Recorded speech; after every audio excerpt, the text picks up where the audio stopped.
This is a vault list, published monthly by the London Bullion Market Association, the beating heart of global gold trading. Tells you exactly how much gold sits in London vaults, the metal backing trillions in daily transactions. March 2024, 8,685 metric tons. December 2024, 7,894 metric tons. January 2026, 6,182 metric tons. That's 2,503 metric tons gone in 22 months. Converted to ounces, the unit traders actually use, that's 80.5 million ounces. At today's prices, roughly $233 billion in gold that used to be in London and isn't anymore. But here's what kept me awake last night. The official depletion is 80.5 million ounces. The discrepancy I've identified, cross-referencing LBMA vault data, customs records, refinery throughput, and central bank reserve reports, is 470 million ounces. 470 million ounces that the paperwork says should exist somewhere in the system. Metal that appears on balance sheets, backs ETF shares, collateralizes unallocated accounts. Metal that by every official record exists. Except when you trace where it should physically be, it's not there. This is not a rounding error. This is not a data lag. This is nearly 500 million ounces of gold that exists on paper but cannot be located in physical reality. And if I can figure this out with public data and a spreadsheet, the institutions that actually move gold already know. Which means the system is operating on a lie, and someone is about to call the bluff. Here's what they're not telling you. The gold market operates on a principle called fractional reserve. Not officially, no one admits this, but functionally. Here's how it works. A bank sells you an unallocated gold account. You pay for 100 ounces. The bank credits your account with 100 ounces. But the bank doesn't actually acquire 100 ounces of physical gold. They acquire maybe 10 ounces and rely on the statistical likelihood that you and the other customers with identical accounts won't all demand physical delivery simultaneously. This works beautifully in normal times. It fails catastrophically when confidence breaks. The unallocated gold system in London represents approximately 1.3 billion ounces of customer claims. Against those claims sit the 6,182 metric tons currently in LBMA vaults, approximately 199 million ounces. That's a coverage ratio of 15.3%. For every ounce of physical gold in London vaults, there are 6.5 ounces of paper claims against it. But even that ratio assumes all 199 million ounces are available to back customer claims. They're not. A substantial portion is allocated gold, specific bars assigned to specific owners who have already claimed them. Another portion backs ETF shares that have their own legal claims. Another portion belongs to central banks who merely custody in London, but whose gold isn't part of the trading system. When you subtract allocated holdings, ETF backing, and central bank custody, the gold actually available to back unallocated accounts is approximately 67 million ounces, against 1.3 billion ounces of claims. That's a coverage ratio of 5.2%. For every ounce of available physical gold, there are 19 paper claims. At 10:45 a.m. London time on January 22nd, the LBMA released its daily clearing statistics with an unusual annotation. A footnote, footnote 14, page 7, noted that settlement efficiency metrics have been adjusted to reflect enhanced netting procedures. Enhanced netting procedures. That's market infrastructure language for we're changing how we count to make the numbers look better. The previous settlement efficiency metric showed 94.2% of transactions settling on the intended date. The new metric, calculated differently, shows 97.8%. Same underlying reality, different presentation. When exchanges change how they calculate settlement statistics, they're usually trying to obscure deterioration, not celebrate improvement. I obtained the raw clearing data through a source at a clearing member bank.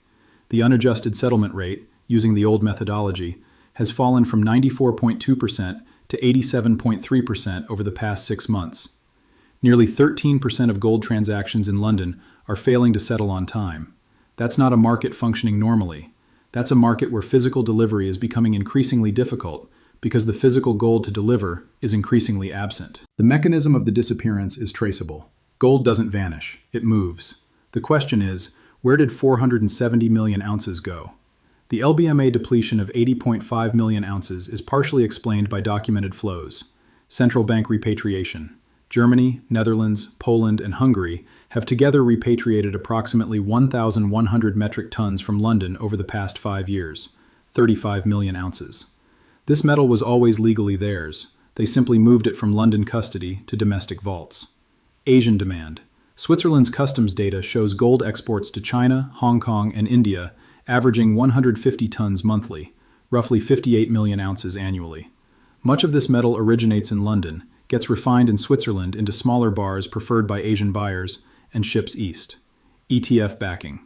Gold ETFs globally hold approximately 83 million ounces, much of which is custodied in London.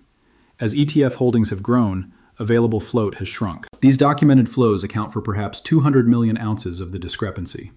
That leaves 270 million ounces, nearly $800 billion at current prices, that cannot be traced to any documented movement.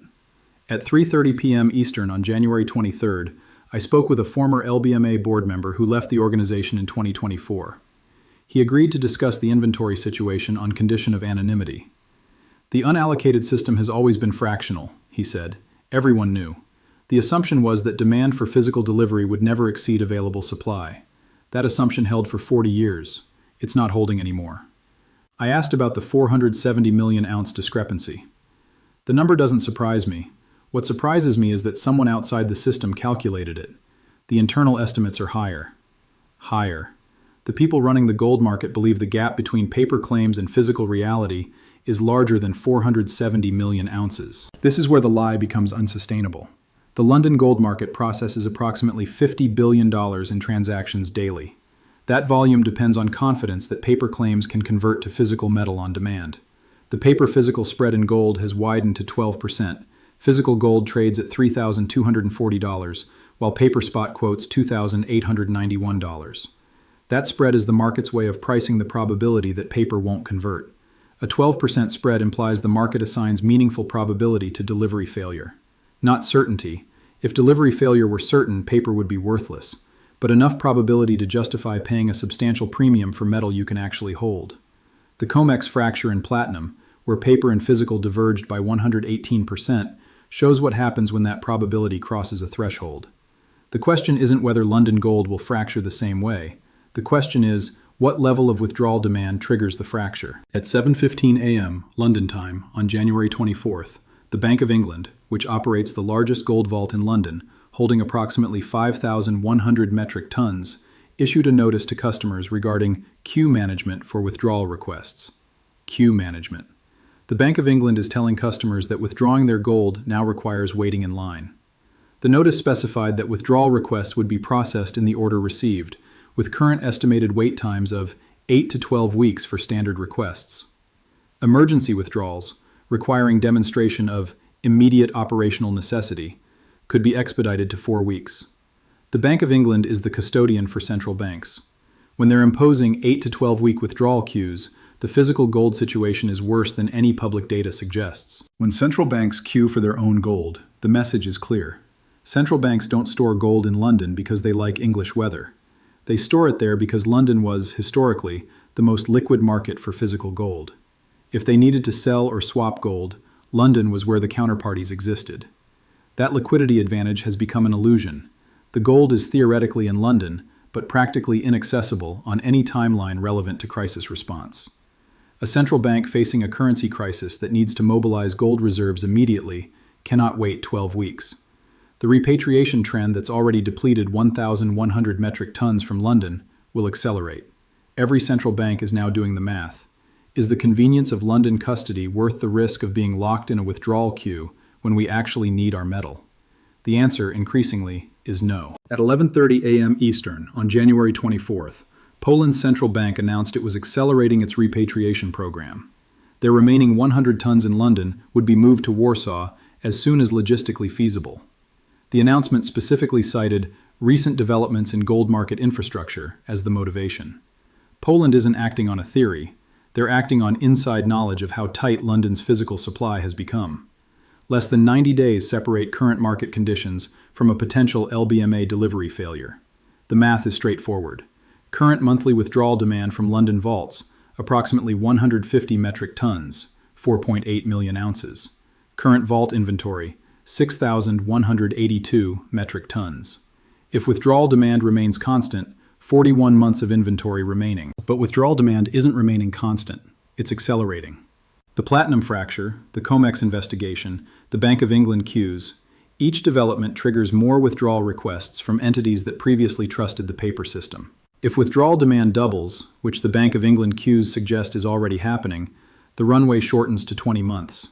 If withdrawal demand quadruples, which would reflect a genuine loss of confidence, the runway shortens to 10 months. If a major holder demands delivery in size, China, Saudi Arabia, a large ETF facing redemptions, the runway could shorten to days. The 470 million ounces that are missing don't have 12 weeks to be found. They need to exist now, in vaults, available for delivery. They don't. The investigation I've conducted is not proprietary. Anyone with access to LBMA vault reports, Swiss customs data, and CFTC commitment of traders reports can replicate it. The information is public. The conclusion is arithmetic. The informed are acting on this conclusion. Central bank repatriation is accelerating. Physical premiums are widening. Withdrawal queues are extending. Each data point confirms the same underlying reality. The paper gold market has issued far more claims than physical gold exists to honor.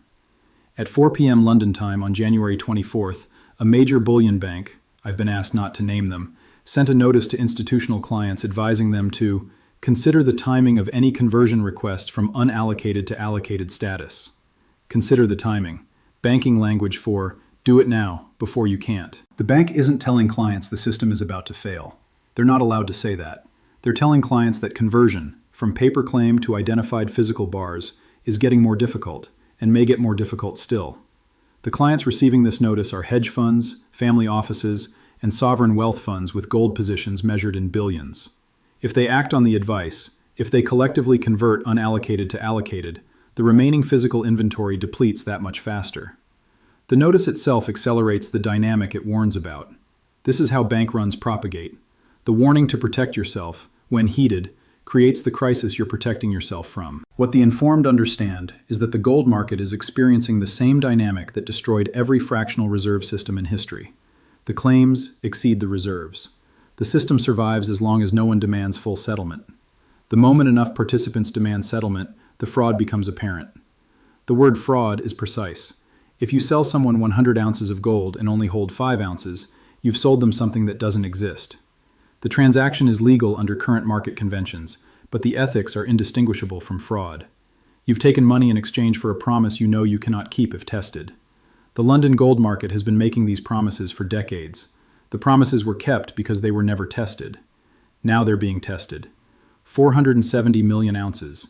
$1.36 trillion in claims against metal that cannot be found. The vault list says 6,182 metric tons. The paper claims say 1.3 billion ounces. The arithmetic says someone is lying. The physical premium says the market knows who.